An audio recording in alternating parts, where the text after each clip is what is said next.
ನಮಸ್ಕಾರ ಸ್ನೇಹಿತರೆ, ಕಲ್ಪತರು ನಮ್ಮ ಮನೆ ಅಡುಗೆಗೆ ಸ್ವಾಗತ. ಇವತ್ತು ನಾವು ಒಂದು ಮಾವಿನಕಾಯಿ ಜಾಮ್ ಅಥವಾ ಮಾವಿನಕಾಯಿ ಗುಳುಂಬ ಮಾಡೋದು ಹೆಂಗೆ ಅಂತ ತೋರಿಸ್ತೀವಿ.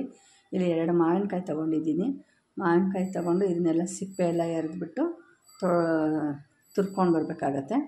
ಮಾವಿನಕಾಯಿನೆಲ್ಲ ಹಿಂಗೆ ತುರಿದು ಇಟ್ಕೋಬೇಕಾಗತ್ತೆ ಈ ಥರ. ನಂತರ ಇದಕ್ಕೆ ಬೆಲ್ಲ ಬೇಕಾಗತ್ತೆ.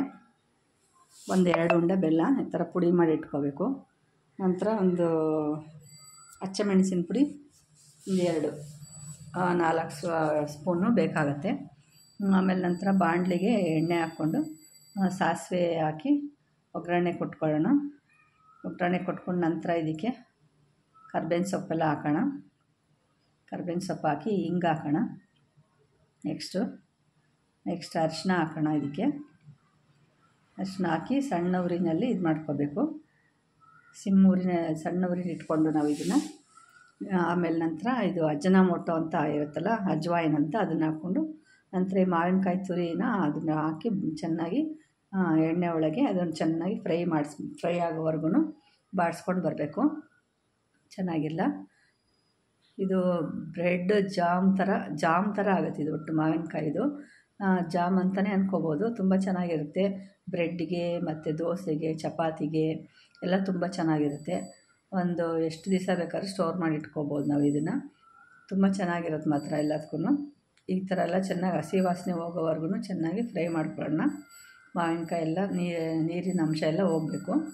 ನೀರಿನ ಅಂಶ ಹೋಗೋವರೆಗೂ ಚೆನ್ನಾಗಿ ಫ್ರೈ ಮಾಡಿಕೊಂಡು ಆಮೇಲೆ ನಾವು ಇದಕ್ಕೆ ಬೆಲ್ಲ ಸೇರಿಸ್ಕೋಬೇಕಾಗತ್ತೆ. ಚೆನ್ನಾಗಿ ಇದು ಮೆತ್ತಗಾಗಬೇಕೆಲ್ಲ, ಕ್ಲೀನಾಗಿ ಸಾಫ್ಟಾಗಿ ಆಗಬೇಕೆಲ್ಲ, ಅಲ್ಲಿವರೆಗೂ ನಾವು ಫ್ರೈ ಮಾಡ್ಕೋಬೇಕು. ಈಗ ನಾವು ಇದಕ್ಕೆ ಬೆಲ್ಲ ಸೇರಿಸ್ಕೋಬೇಕಾಗತ್ತೆ. ನೆಕ್ಸ್ಟು ಸ್ವಲ್ಪ ಇದಾಗಬೇಕು. ಇದು ಎಲ್ಲ ಪುಡಿ ಅಷ್ಟರೊಳಗೆ ಬೆಲ್ಲನ ನಾವು ಪುಡಿ ಮಾಡ್ಕೊಂಡು ಚೆನ್ನಾಗಿ ನೈಸಾಗಿ ಪುಡಿ ಮಾಡ್ಕೊಂಬಂದ್ಬಿಡಬೇಕು. ಆವಾಗ ಬೇಗ ಕರಗುತ್ತೆ ಬೆಲ್ಲ. ಈಗ ಒಂಚೂರು ಉಪ್ಪು ಹಾಕ್ಕೊಳ್ಳೋಣ. ಈ ಟೈಮಲ್ಲಿ ಉಪ್ಪು ಹಾಕಿ ಇನ್ನೂ ಸ್ವಲ್ಪ ಬಾಡಿಸೋಣ. ಚೆನ್ನಾಗಿ ಫ್ರೈ ಮಾಡಿ ಎಲ್ಲ ನೀರಿನ ಅಂಶ ಎಲ್ಲ ಹೋಗಿದೆ. ಮಿಕ್ಸಿನಲ್ಲೇ ಪುಡಿ ಮಾಡ್ಕೊಂಬಂದ್ಬಿಟ್ರೆ ನೈಸ್ ಆಗುತ್ತೆ ಮತ್ತು ಬೇಗ ಕರಗುತ್ತೆ ಅನ್ನೋ ಉದ್ದೇಶಕ್ಕೆ ಮಿಕ್ಸಿನಲ್ಲಿ ಬೆಲ್ಲನ ಪುಡಿ ಮಾಡ್ಕೋಬೇಕು. ಪುಡಿ ಮಾಡ್ಕೊಂಡ ನಂತರ ಇದಕ್ಕೆ ಬೆಲ್ಲನ ಸೇರಿಸ್ಕೋಬೇಕು ನಾವು. ಇದಕ್ಕೆ ಚೆನ್ನಾಗಿ ಫ್ರೈ ಆಯ್ತು. ಈಗ ಚೆನ್ನಾಗಿ ಬಾಡಿಸ್ಕೋಬೇಕೆಲ್ಲ ಫುಲ್ಲು. ಈಗ ನಾವು 2 ಉಂಡೆಯಷ್ಟು ಬೆಲ್ಲ ಸಾಕು. ದಪ್ಪ ಉಂಡೆ ಪುಡಿ ಮಾಡಿ ಹಾಕ್ಕೋಬೇಕು. ಆ ಥರ ಚೆನ್ನಾಗಿ ನೈಸ್ ಪುಡಿ ಆಗಿಬಿಟ್ರೆ ಬೇಗ ಕರಗುತ್ತೆ. ಅದಕ್ಕೆ ಆ್ಯಡ್ ಆಗುತ್ತೆ. ಇಲ್ಲ ಅಂದರೆ ಉಂಡೆ ಹಂಗಂಗೆ ಇರುತ್ತೆ. ಕರಗೋದಕ್ಕೆ ಸ್ವಲ್ಪ ನಿಧಾನ ಆಗುತ್ತೆ. ಅದರಿಂದ ಪುಡಿ ಮಾಡ್ಕೊಂಡು ಹಾಕಿದ್ರೆ ಬೇಗ ಆಗುತ್ತೆ. ಚೆನ್ನಾಗಿ ಹಿಂಗೆ ಆದಮೇಲೆ ಮಿಕ್ಸ್ ಆದಮೇಲೆ ನಾವು ಇದಕ್ಕೆ ಒಂದು 4 ಟೇಬಲ್ ಸ್ಪೂನಷ್ಟು ಬ್ಯಾಡಗಿ ಮೆಣಸಿನ್ಕಾಯಿ ಪೌಡ್ರನ್ನ ಸೇರಿಸ್ಕೋಬೇಕು. ಖಾರಕ್ಕೆ ಹಾಕ್ಕೊಂಡು ಮತ್ತೆ ಎಲ್ಲ ಬೆಲ್ಲ, ಖಾರದ ಪುಡಿ ಎಲ್ಲ ಮಿಕ್ಸ್ ಆಗೋವರೆಗೂ ಚೆನ್ನಾಗಿ ಫ್ರೈ ಮಾಡಿ ಚೆನ್ನಾಗಿ ತಿರುಗಿಸ್ತಾ ಇರಬೇಕು.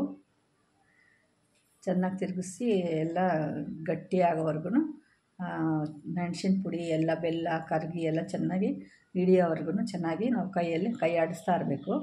ಮಾವಿನಕಾಯಿದು ಗುಳುಂಬ ಅಥವಾ ಜಾಮ್ ಯಾವ್ದಾದ್ರು ಚೆನ್ನಾಗಿರ್ತದೆ ಮಾತ್ರ. ಯಾವ್ದಾದ್ರು ಅಂದ್ಕೋಬೋದು. ತುಂಬ ಟೇಸ್ಟಿಯಾಗಿರುತ್ತೆ ಮಾತ್ರ. ಎಲ್ಲ ಚಪಾತಿ, ದೋಸೆಗೆ, ಪೂರಿಗೆ ಎಲ್ಲ ಖಂಡಿತ ಮಾಡ್ಕೊಳ್ಳಿ. ಈ ನಮ್ಮ ಮನೆ ಕಲ್ಪತರು ಅಡುಗೆ ಮನೆಯಲ್ಲಿ ತೋರಿಸ್ತಾ ಇರೋದು. ನೋಡ್ತೀರಾ ಅಂತ ಅಂದ್ಕೊಳ್ತೀನಿ. ಸಬ್ಸ್ಕ್ರೈಬ್ ಮಾಡಿ, ಖಂಡಿತ ನೋಡಿ. ಒಂದು ಸಲ ಟ್ರೈ ಮಾಡಿ, ಸಖತ್ತಾಗಿರುತ್ತೆ. ಮಾವಿನಕಾಯಿ ಸೀಸನ್ ಅಲ್ವ ಇದು, ಮಾಡಿಕೊಂಡ್ರೆ ಚೆನ್ನಾಗಿರುತ್ತೆ.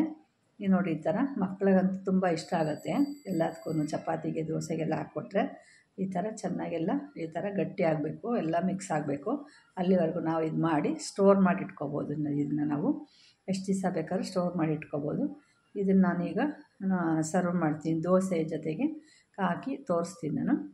ತುಂಬ ಚೆನ್ನಾಗಿರುತ್ತೆ ನೋಡಿ. ಈ ಥರ ದೋಸೆಗೆ ಹಾಕ್ಕೊಂಡು ಸರ್ವ್ ಮಾಡ್ಕೋಬೋದು. ಚಪಾತಿಗೆ, ದೋಸೆಗೆ ಎಲ್ಲದಕ್ಕೂ ಚೆನ್ನಾಗಿರುತ್ತೆ. ಖಂಡಿತ ಟ್ರೈ ಮಾಡಿ, ಖಂಡಿತ ಪ್ರಯತ್ನ ಪಡಿ, ಆಶೀರ್ವಾದ ಮಾಡಿ ನೋಡ್ತಾ ಇರಿ. ಖಂಡಿತ ಲೈಕ್ ಕೊಡಿ. ತುಂಬ ಚೆನ್ನಾಗಿ ಮಾಡ್ಕೊಳ್ಳಿ. ಖಂಡಿತ ಮಾಡ್ಕೊಳ್ಳಿ. ಬಾಯ್, ನಮಸ್ಕಾರ.